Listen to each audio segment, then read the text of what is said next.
How good of a prospect is Ohio State wide receiver Marvin Harrison Jr.?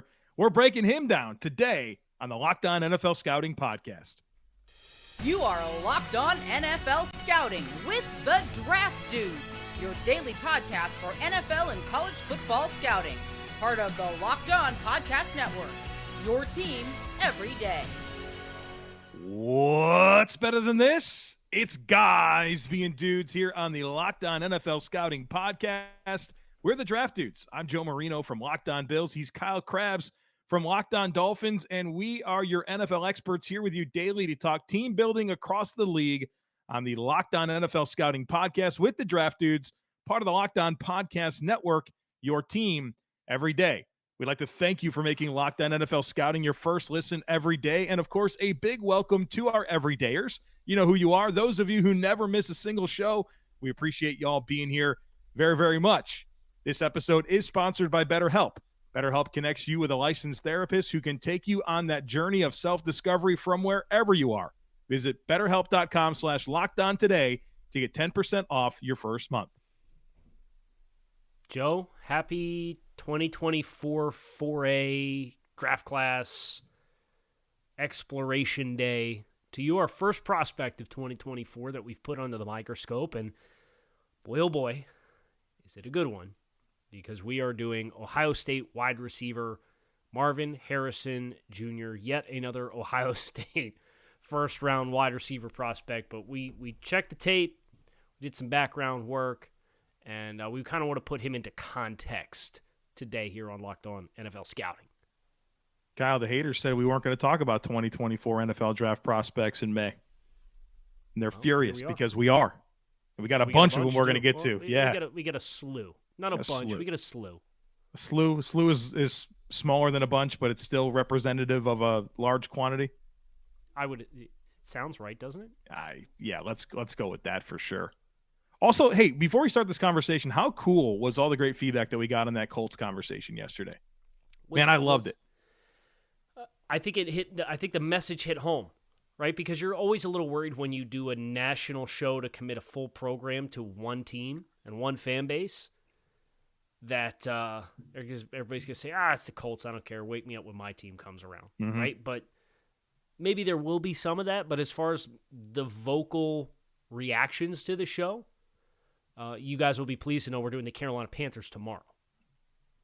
So I know what I'm doing this afternoon, Joe. Yeah, we'll spend the afternoon with the Carolina Panthers. We'll talk about them tomorrow, just like we did the Colts. But for now, we're talking about one Marvin Harrison Jr., Ohio State. 20 years old, Kyle. He turns 21 in August. So assuming he declares for the draft, which will be my expectation, he'll be a 21-year-old when he's drafted, and then he'll turn 22 ahead of his rookie season. Native of Philadelphia, Kyle, that's kind of close to where you live. Son of Hall of Fame wide receiver Marvin Harrison. Remember him with the Colts? Surely we all do. He did some good things there at St. Joseph's Prep. 3 consecutive state championships he was part of. A 4-star prospect, wide receiver, 14 overall. Maybe a little low there. Then he chose Ohio State over the likes of Florida, Michigan, Penn State, LSU, Notre Dame, and Texas A&M. 2 big reasons why, one of them being the outstanding wide receiver coach there, Brian Hartline. And then here's a cool nugget that I didn't know, is that his high school quarterback that he won 3 consecutive state championships with, Kyle McCord, went there as well, and that's going to be his quarterback this year. So for anyone thinking about that's fun. C.J. Stroud not being the guy throwing the ball to Marvin Harrison this year, this guy's been with him for a long time, right? More time than probably any other quarterback. So they should be able to hit the ground running this season. Yeah. The obvious thing is the family lineage and making us feel old, right? How many regular Marvin Harrison highlights do you remember throughout his years in Indianapolis with Peyton and now we're scouting Marvin Harrison Jr., which ironically is not the junior-sized player here. I mean, this is a big dude, 6'3", every bit of it, physical. We're going to talk about the strengths, but just from a stature perspective, he's credited at 6'3.5", 206 pounds. His dad's what?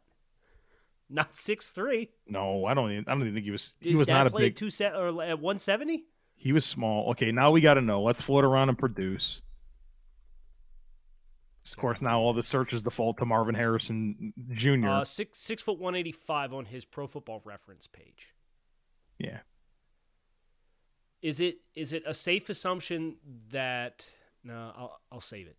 I'll wait. I have a question for you when we get to segment 3. Okay. Real quick though, you mentioned feeling old. Did you see recently like Willis McGahee Jr. and Brian Urlacher Jr. out there committing to colleges, man? Yeah, and you got Frank Gore Jr. Did he transfer from Southern Miss or something happened there? Yeah, I don't know, but like this isn't supposed to be happening, right? Patrick Surtain's like entering his 3rd season, the second one of those. Aronde Gatson Jr. at Syracuse.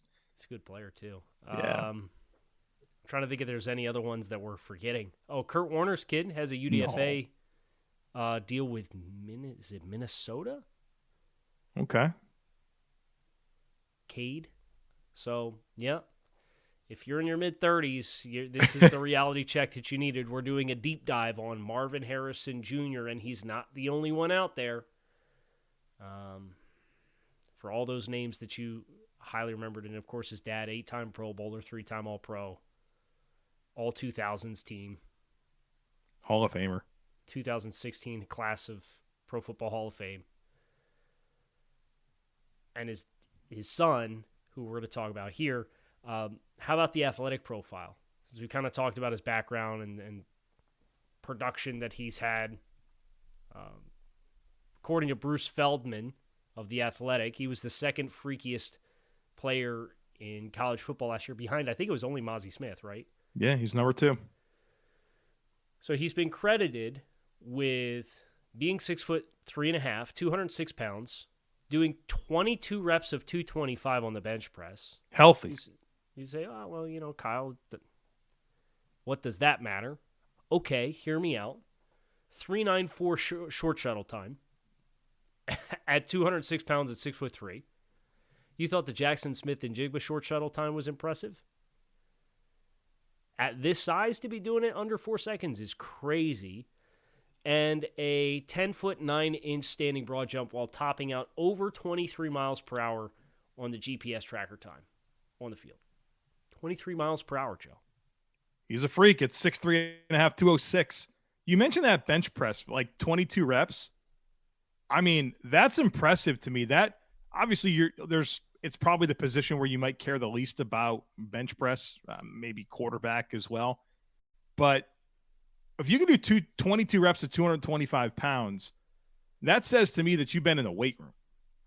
That's important to you. Your work habits are. Yeah, dude, you don't wake up and do 22 reps of 2.25, man. That takes a lot of years of training and muscle endurance and developing himself. And that was one of the things that kind of reading up on him before we had this conversation today. He's been very much dialed in on football, man. This has been his passion. This is his goal. All the steps that he's taken have been about positioning himself to play in the NFL, including, transferring to St. Joseph's Prep his 2nd year of high school and choosing Ohio State. It was all with getting to the NFL in mind. And when you have that combined with this level of athletic testing, we got ourselves an athletic specimen, or a freak, as Bruce Feldman would label him. The Spam people call me at the same time every day. It's incredible. Well, called me yesterday in this block too. Real quick. Just to put some of the reported numbers in historical context. You go to mockdraftable.com. You could do the advanced data search, right? That 20-yard shuttle would be 97th percentile since 1999 amongst wide receivers of a 3.94 second. His standing broad jump of 10'9" would be 89th percentile of wide receivers since 1999. Let's do the bench press real quick. Again, it's a lot of receivers don't bench. I can't imagine this is not like a 100th percentile test. High. It's got to be high. Okay, so actually, shout out Jalen Camp put up 29. Yeah. N'Keal Harry, 27. DK Metcalf, 27. 22 bench press reps would be 94th percentile in the bench press.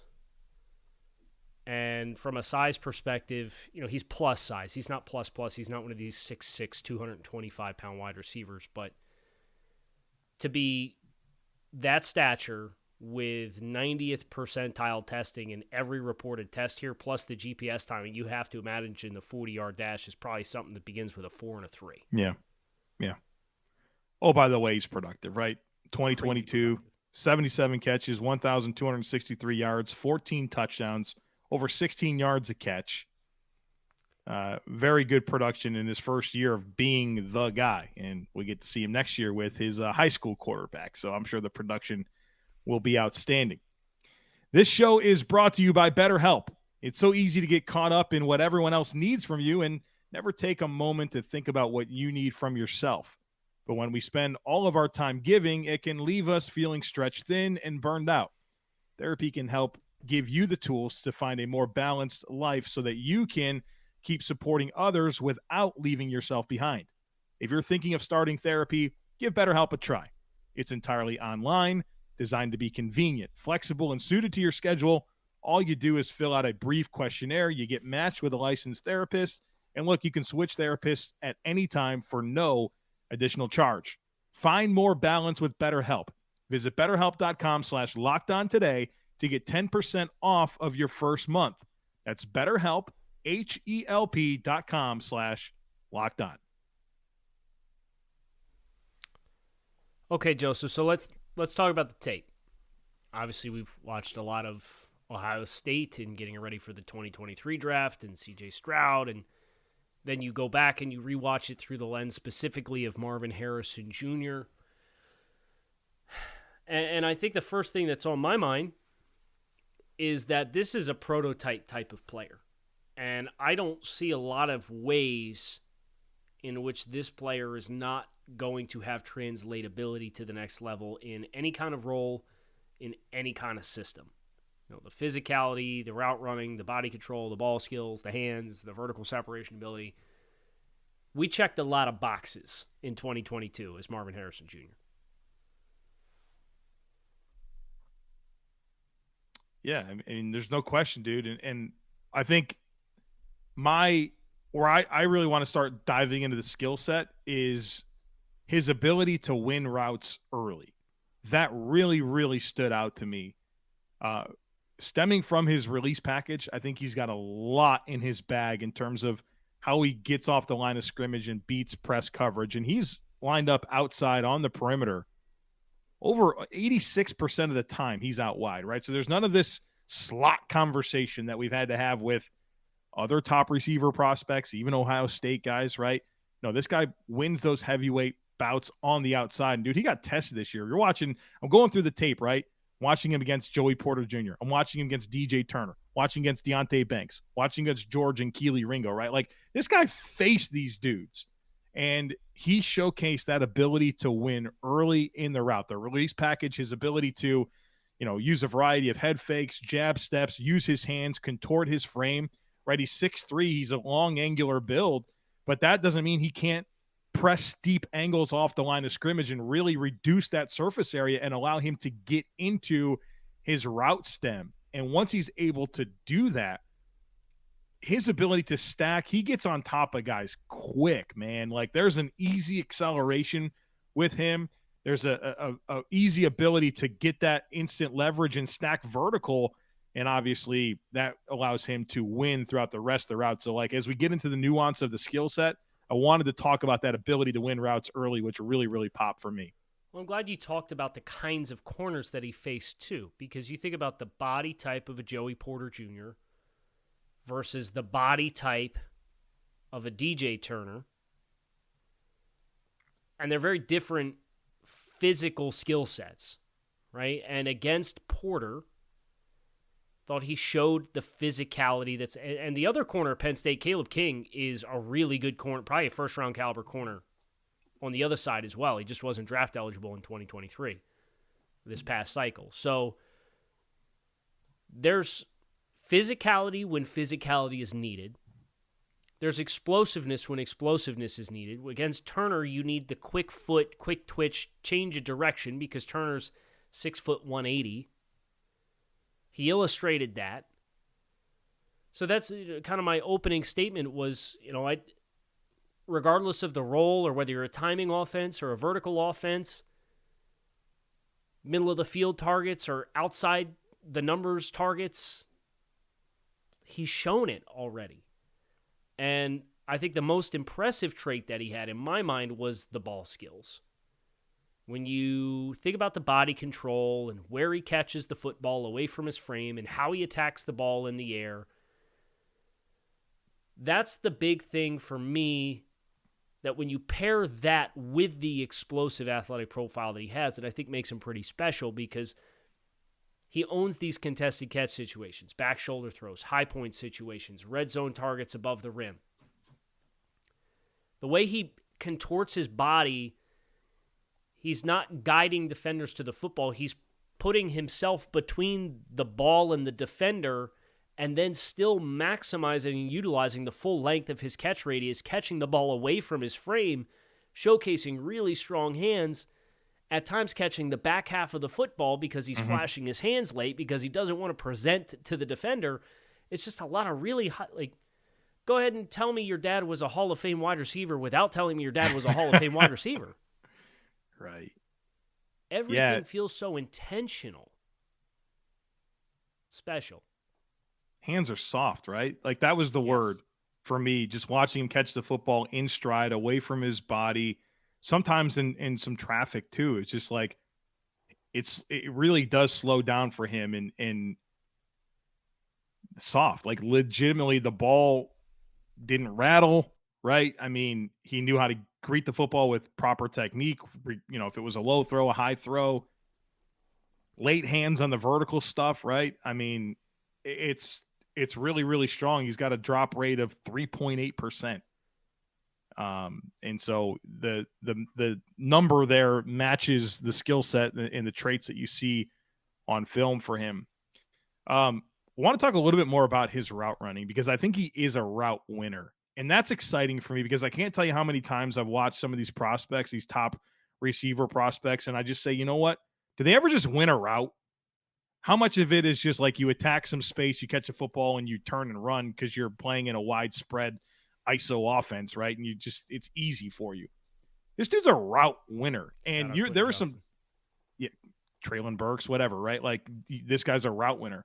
And there were plenty of situations where he got some bracketed looks and was still able to create some leverage and make himself available. Like he's very quarterback friendly. And that's a great testament to what you want to say about a top tier receiver. And so, I went in on how he wins routes early, but when he does get that in that stacked position, the way that he bends the route stems to create those breaks and really be deceptive and allow himself to get in and out of breaks very smoothly for a guy that's like, we talked about, over 6'3", over 200 pounds. He's really sudden in and out of breaks, and there's no extra steps. There's no tipping of his routes. He's very deceptive and smooth, and varies his pace very, very well, has a good understanding of zones and kind of where to sit and slow down when necessary. So, I mean, he wins early in routes. He wins routes. He catches the football. He's got ball skills. He's got body control. I mean, this guy really, and like you mentioned there, regardless of what you need him to do on the football field against what competition, he's got the skill set to do it. So now we're going to put him in historical context. That's what we're going to finish with here, and look back at recent wide receiver classes and how he stacks up coming into this upcoming 2023 season, and see just how good of a prospect versus recent memory this player is. Okay, Joe. Can I call a timeout? Yes, like you can. This might be my first ever one. Surprised you never call timeout, so go right. ahead. I wanted to ask you this question because I'm really interested in like the historical context, and this is going to be a fun part of our conversation. But like, we sat there and raved about this dude, right? What do you have down as like growth areas for him this season, and would even further solidify him as a prospect? Just I know healthy. We're stay healthy. Just don't get hurt this year. I thought, That's and all I look, have. you're not wrong. Like, he's going to be wide receiver one and a high pick.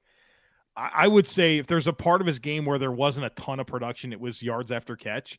But I think a lot of that probably has to do with the average depth of target, right? He's being targeted down the field over 14 yards on average. But, like, I think he's going to be more of a foot race winner than a missed tackle forcer. You know what I mean? Like, he's super competitive. Right. But I think it's going to be the acceleration that allows him to win with the ball in his hands. I don't know that you're really going to, like, design a whole lot for him to catch it and just create, if that makes sense. I think he can be productive after the catch. Tunnel screens with him. Right. There's a more specialized skill set in which you would benefit from doing it. Not to say that I don't think you couldn't take free access throws and quick throws to the perimeter on RPOs and get the ball in his hands, especially if he's going against a smaller corner, right? You'd like to take your chances there. But I'll save some of my follow-ups for when we get into historical context and wide receivers that have been in this stratosphere as players before. The top of the 2023 class, top 5 wide receivers: Jackson Smith-Njigba, Quentin Johnston, Zay Flowers, Jordan Addison, Jonathan Mingo. He clears them all comfortably, correct? Comfortably. Rank, this was the question I wanted to ask you earlier. Rank Jackson Smith-Njigba, Marvin Harrison Jr., Chris Olave, and Garrett Wilson. Harrison Jr. is 1, Olave 2, Wilson 3, Smith-Njigba 4. Which is crazy because they would tell you otherwise, right? Who's they? The receivers. Garrett and Chris both were like, oh yeah, Jackson's the best of the bunch. Yeah, because he got 500 more yards than them their last season. I would agree from you from a player I would like to have at the pro level. That is the order in which I would put them as well. And 2 and 3 is close. Olave and Wilson are close, but I felt very easy getting to Harrison at 1 and Jackson Smith-Njigba to 4. Yeah. I like them all, though. So okay, so class of 2022, Drake London, Garrett Wilson, Chris Olave, Jamison Williams, Jahan Dotson. Comfortably clears them for me. 2021, Jamar Chase, Jalen Waddle, Devontae Smith, Kadarius Toney, Rashad Bateman. He's wide receiver 1 for me, but this was the most like, oh, yeah. You know, like you at least said, whoa, there's some competition here. So Chase, this is the name I wanted to bring up. Historical context, Jamar Chase Pro Day. Okay, March 31st, 2021. 6 foot, 3/8 of an inch, 201 pounds, ran a 4.34, had a 41-inch vertical jump, jumped 11 inches in the broad jump, had a 3.99 second 20-yard shuttle, and a 6.96 second three-cone drill. That's the kind of athlete we're talking about, but Marvin Harrison Jr. is 3 inches taller.